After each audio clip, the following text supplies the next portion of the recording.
Ici Rémi pour la chaîne Génération de Geek. Et aujourd'hui, je vais vous montrer comment naviguer sur Internet anonymement. C'est-à-dire que les pubs qui suivent, qui regardent ce que vous recherchez, ne pourront plus le faire avec vous. Et ça va aussi changer votre IP, donc votre localisation géographique par rapport à votre IP. Donc pour ça, on utilise Tor Onion Browser. Voilà, donc là il se connecte.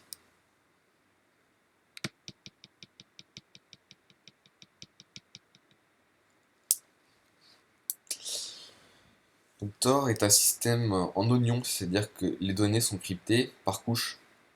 Vous avez votre donnée au centre, et autour il y a tous les cryptages. Donc vous avez le premier cryptage qui est décrypté par le premier, enfin votre ordinateur crypte tout, et ensuite il envoie au premier ordinateur qui le décrypte, au deuxième ordinateur qui décrypte la couche suivante, qui l'envoie au troisième, et ainsi de suite. Qui enfin, à la fin, l'envoie sur Internet. Internet répond et l'envoie. Donc ici on voit l'adresse IP du dernier ordinateur de la couche, qui a décrypté la dernière couche, et qui est envoyé sur Internet. Et si on va voir sur Safari, donc il utilise juste ma connexion directe, mon IP, normalement il devrait y avoir une autre adresse IP. Puis là on voit, donc ça sera pas tous, hein, mais Tor Lord One, this is a Tor exit server. Donc là voilà, c'est une sortie Tor. Donc mon IP, et là on voit qu'elle est différente.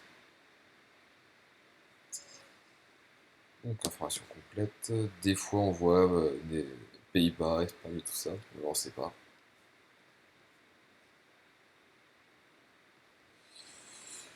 Voilà, et donc là vous surfez anonymement sur internet. Donc si on fait une recherche Google YouTube par exemple, normalement il demande une vérification, vu qu'il voit qu'il y a beaucoup de demandes. Voilà, il demande la vérification parce qu'il trouve qu'il y a beaucoup de demandes.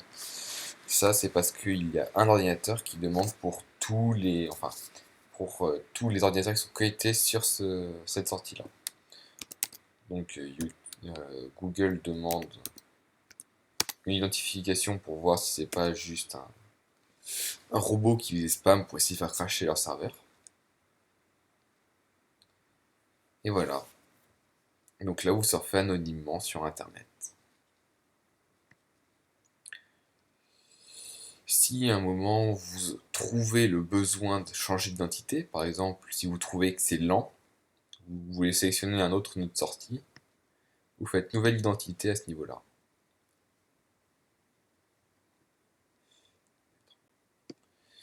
Voilà. Donc là, on voit que l'IP a changé, torexist6.core, l'adresse IP est plus la même, pays de connexion États-Unis. Je trouve qu'il est plus rapide. Après, c'est qu'une impression pour moi.